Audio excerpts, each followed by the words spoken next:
Assalamu alaikum and a very pleasant morning, girls. Today we are going to see Mother Teresa by H.G. Wells. Here I am repeating these, girls, because like a revision. Okay, it is Unit 4 biography of Mother Teresa, written by F.G. Herod. Is it clear? Okay, we'll see about the author. F.G. Herod was born in 1906. His famous works are What Men Believe in the year 1968, The Life of Christ 1970, World Religions 1970, Who Cares? Christianity and Modern Problems in the year 1972, The Gospels, a First Commentary in the year 1976, and Challenge in the year 1980. Is it clear? These are all the books written by F.G. Herod. Is it clear, ma? Okay. The writings of the author exhibits his talent of handling the political and issues of Christians in the society. His style of writing is used to write about the politics, political as well as the issues of Christianity in the society. Is that clear, ma? Okay. Here about the author.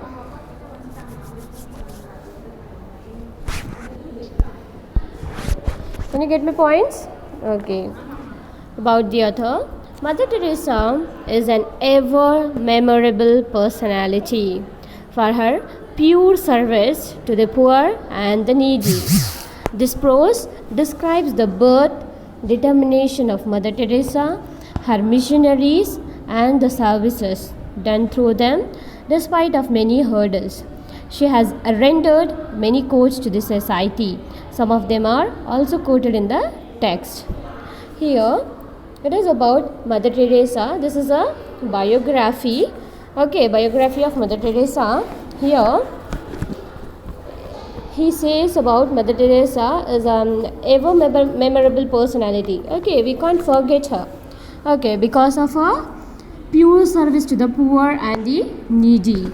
This prose describes the birth, determination of Mother Teresa, her missionaries, and the services done through them despite of many hurdles.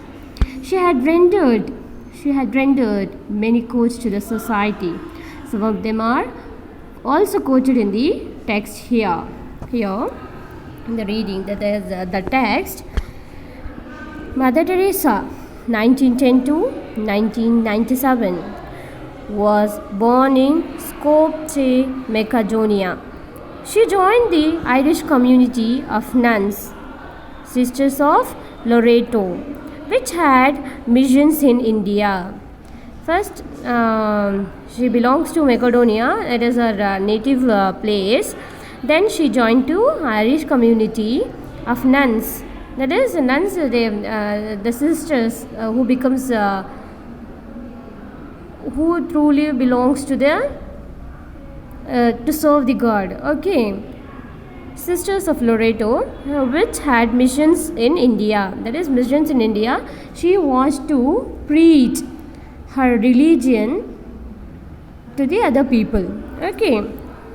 After her initial training in Dublin, she was sent to India. After initial training, that is, started training. After that, she was sent to India. On 7th October 1950, Mother Teresa started her own order, the Missionaries of Charity, to care for those who had no one to look after them. Missionaries of Charity, that is, she is taking care of them to whom there is no one to look after. Mother Teresa, although a born Yugoslav, Indianized herself totally after coming to India. She became a global citizen through her selfless service to the world community, cutting across national, social, religious, and socio-cultural boundaries. When asked, Mother Teresa, there are too many poor and destitute in the world today. How much can you do for them? Her reply was, it may be only a drop in the ocean. Okay, yes, of course, there are in the whole world, there may be like many poor people are there, many needy people are there, right? Yes or no? So someone is asking Mother Teresa, to whom, how much you will serve? Okay, how much can you do for them?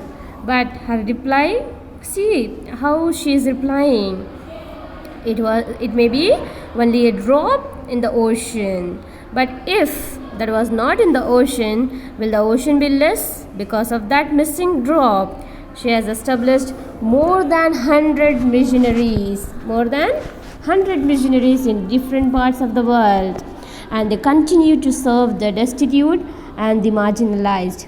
F.G. Herod's description of her in this essay brings her alive to us. Okay, I shall not leave this hospital until I know that you have given her a bed. Whose words it is? It is a word from Mother Teresa.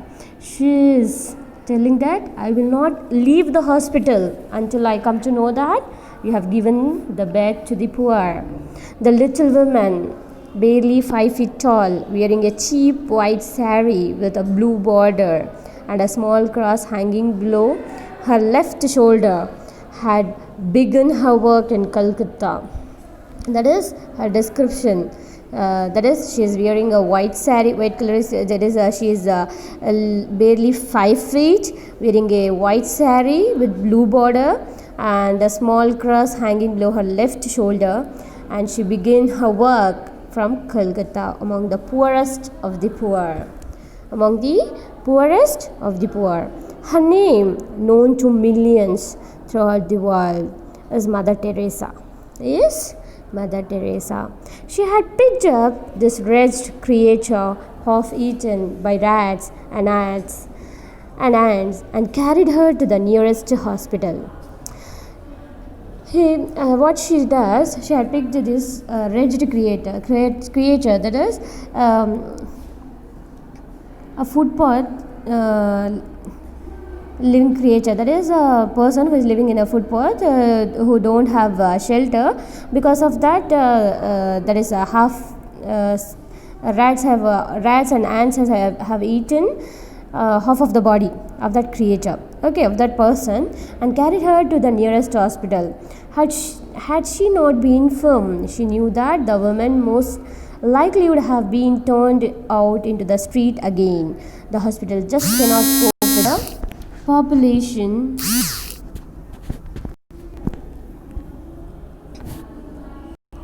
the population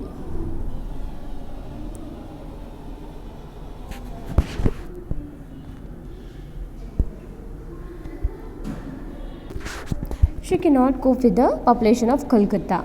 Okay, then so many of them live and die on the pavements. They suffer the appalling heat of the day, the chill of the night, hunger and loneliness. They beg for food, and when starving, they steal, cooking what little they get on a small fires. Here, so many of them live and die on its pavements. That is, in the footpath, because they don't have any shelter or anything like home. They don't have, so what they do, they used to live there in the pavements, okay, in the footpath. They suffer the appalling heat of the day, that is the very hot, okay, the chill of the night, hunger and loneliness, okay, and they beg for food. If they don't get, if it is starving, if they is very hungry, what they do, they used to steal, okay, cooking what little they get on a small fires, and in this manner eke out their wretched lives until disease attacks them and they die in despair. Is it clear? Then Kipling called Calcutta. Rudyard Kipling is one of the most famous writer who is used to call Calcutta as the city of dreadful night. The city of dreadful night, because anything will happen in the Calcutta's night. Okay, Nehru called it a nightmare city. Nehru, you know, yes or no? Jawaharlal Nehru, you people know well. It is he is calling Calcutta as a nightmare city, very scary. Okay, what were the years? Refugees fleeing from famine, flood, and plague having arrived there. In 1947, millions of Hindus arrived from erstwhile East Pakistan following the infamous two-nation theory. They never left. It is believed today that apart from the terrible slums, the city has a million pavement dwellers. Pavement dwellers, that is, they are living there. Okay, because they don't have the proper place to live. Okay, Mother Teresa began life in more pleasant surrounding. She began her life in a pleasant surrounding. She was born in Yugoslavia in 1910. At the age of 12, she decided to be a missionary. She wanted to preach her religion to the other people. Then at the age of 8, to be a nun. She wanted to be a religious person. She was sent to Loreto Abbey, Dublin, where the girls trained for work in India. Soon after she arrived in India, she was appointed geography mistress. That is, she was appointed geography teacher at St. Mary's High School in Calcutta. Later, she became its principal. Okay, in that school, she became principal. Just beyond the lovely gardens of the high school lay the city slums. They were really out of her mind. In fact, she would take her pupils down to see them. Something must be done about this, she told them. Then in September 1946, while on a train journey, she felt very strongly a call from God to work among the poor. But it is not easy for a nun to leave her order. At last, after 2 years, she was granted a permit directly from the Pope to become an unenclosed nun under the care of the Archbishop of Calcutta. Is that clear, ma? Okay. She's not satisfied in the school, so she used to visit the slum area. She want to become missionary. She want to do something to the poor people. Okay, something must be done about this, she told them. Then, in the year 1946, while on a train journey, she felt very strongly a call from God to work among the poor. But it is not easy for a nun to leave her order. So, that is, after 2 years, she was granted a permit directly from the Pope, that is, the higher authority, to become an unenclosed nun under the care of the Archbishop of Calcutta.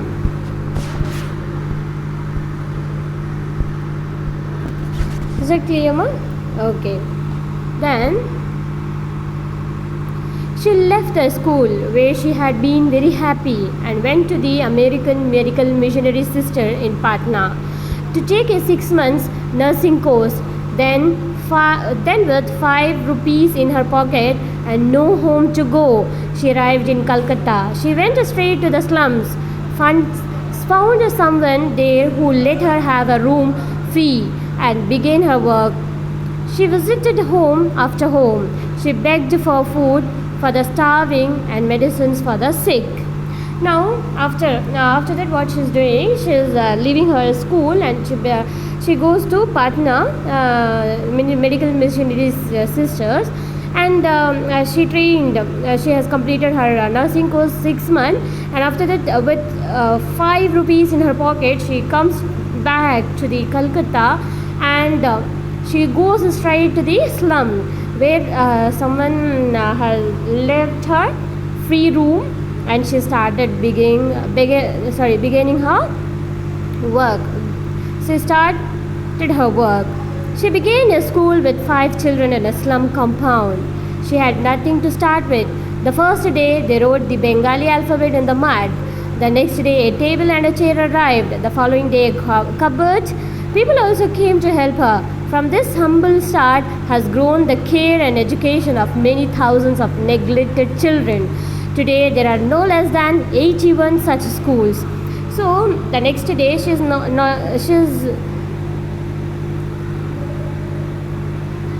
having anything. Okay, nothing is there to start with. So what she's doing, she's starting with 5 children in the slum compound. First they started to write, that is write Bengali alphabets in the mud. After the next day, a table and a chair arrived, and a cupboard, and people from the all around the area, they came to help her. And today, as a result, there are no less than 81 such schools. Okay, her first recruit was a farmer people who became Sister Agnes. One by one, other came until she had 10. All former peoples, she was then given permission to form a new order, which she called the Missionary of Charity. The Missionaries of Charity. Those who joined it had to give up their life completely to the work. We do not take volunteer workers, Mother Teresa said, because volunteers require time off for leisure. When asked if she did not take a holiday sometimes, she replied, every day is a holiday. The usual 3 vows are taken, that is poverty, chastity and obedience. To these is added a 4th, to give wholehearted free survival to the poorest of the poor. To Christ in his distressing disguise, Mother Teresa teaches her sisters to see Christ in everyone. In serving them, they are serving Christ in his suffering. Now, they have started the Missionaries of Charity. In this, they are taking 3 vows. They promises, that is poverty, chastity and obedience. In this, the 4th one is added, that is the wholehearted free survival to the poorest of the poor. She is telling that we have to look the patient, we have to look the poor as a Christ. We have to, if we serve the poor, we have to think that we are serving the Christ, the God. Complete poverty is demanded. Unless we are poor, she says, we cannot understand and serve the poor. A sister must give up all her possessions, owning what else it belongs to him, it belongs to her. One of them, for example, when she passed her final exams to become a doctor, did so well that she received a gold medal. She showed it to Mother Teresa and was duly praised for her fine results. But the gold medal had to go back. It is no use to you and you do not need it, said Mother Teresa. So it was passed on to the next best candidates. That is, if you want to become a nun, that is a missionary, you want to serve people, you have to give up all your possessions. For example, even the gold medal which you own because of your struggle, right? Yes or no? That also you have to given. Okay, the work is hard. Desmond Doing, in his book Mother Teresa, reports how one of the sisters, Sister Bernard, describes the daily routine. We wake up at 4, pray until 6:30 and then have our first meal. We do our washing and cleaning of the house before we go out to the work. The novice come home for the lunch. Novice, that is newly joined, and prayer. They rest in a little while, then have regular classes studying the rules and the scripture. They have tests before they are professed. We come home at 12:30, go out again at 2, then in again by 7:30. We have to be back for the prayers. This is very important. Mother doesn't want the missionaries of charity to see themselves simply as social workers, by no means. here that is the routine, daily routine they are telling. They are waking, they are doing prayer, and after the prayer they are doing household work, cleaning, washing, and again they are going out in the search of the poorest of the poor people, and so they are serving them, and after that in afternoon they are coming back and they are having their lunch, and also they are praying, and they are attending the regular classes, studying, everything they are doing. Okay, Mother Teresa is telling that missionary of charity is something, it is not simply a social work, it is also about the religion also. We have to preach the religion. This does not mean that Mother Teresa does not value social workers, but the missionaries of charity have a different approach. Here in the slums, she says, in the broken body, in the children we see Christ and we touch Him. Social welfare is a purpose, splendid, very impressive and necessary, but Christian love is for a person. This love is vital, very important. Being unwanted is the worst disease that any human being can ever suffer, she says. We can see, therefore, why Mother Teresa is concerned quite as much for those who cannot be cured as for those who can. Early on, her great desire was to take those who were dying into a home to be loved and cared for, that they might die with dignity and within sight, as she says, of a loving face. She obtained an empty building near a temple to the goddess Kali. It had been a resting place for pilgrims. Visiting the temple, her first efforts met with abuse, that is, bad words, and even hatred.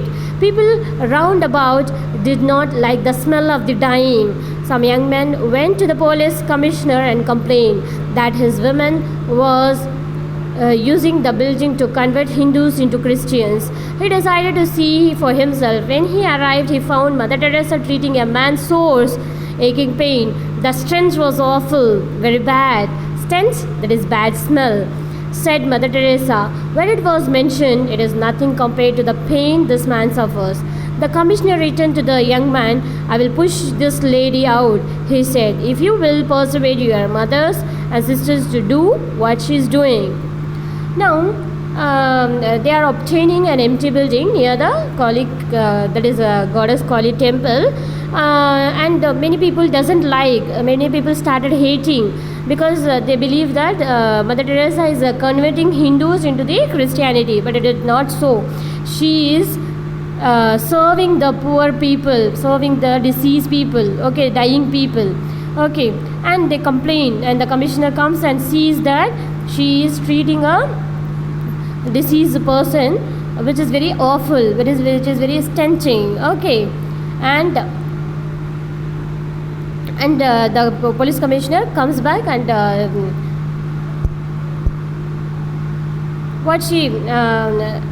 the police commissioner comes back and says that I will not push this lady back because can you send your mother and sister to do that work? Like that he is asking. But there is persecution, continued threats, insults, broken windows. Then one day a crowd stood round a man lying on the pavement outside the house. There is house of dying, destitute. There here after that it goes on, and he was that is the priest of the Kali temple was suffering from he was dying of cholera, but Mother Teresa come and she is taking care. Okay, there are now 32 of these homes, and about half the inmates recover their health through expert nursing. Then there are the homes for unwanted children and babies. The sisters bring in homeless and friendless children. They find babies in dustbins, drains, etc. Is it clear? She did, and what she still does it to find good homes, sometimes abroad, for many of the children she raised. The critics have never deterred her. She is so certain that what she does is a service to Christ, that she never considers failure. Even setbacks are His will. All things work together for good to them that love God. One day, Sister Agnes was worried about the vast number of patients to be fed. But what will happen tomorrow if we have no food? Mother Teresa replied briefly, why isn't God looking after us? Hasn't he seen that we get what we want in time? But this faith is combined with common sense. She she expects nothing of God that the sisters can do themselves. She still takes an empty bag on her journey by plane to collect any food that the steward can find left over. But she will never take money for service, render and never ask for it. The order exists and works on donations freely given from anyone willing to home. Okay, she's not begging, she's not taking any money. She's only needs like donations of food, donations of education, like that she is need. Okay, in recognition of all that she has achieved, she was awarded the Nobel Peace Prize in the year 1979. The 90,000 which received on this occasion is being used entirely for the extension of her work. How does one describe her? She is of so small stature, that is height, almost frail, weak in build, soft spoken, yet clearly very determined woman of great courage. But she feels that without her faith, she could have done nothing. For 27 years, she said, one occasion, God has fed us all without any income of our own. In her presence, one feels a wonderful radiance which also shines through her staff as they tackle with cheerful vigor, strength, the hard work of every day. Right about the work here, she says, not about me. I am not important. It would be difficult to find anyone to agree with her. Is that clear, ma? Okay, girls. By this, it ends. Tomorrow, we'll see the next thing. Okay, girls. Thank you. Take care. Bye bye. Allah Hafiz.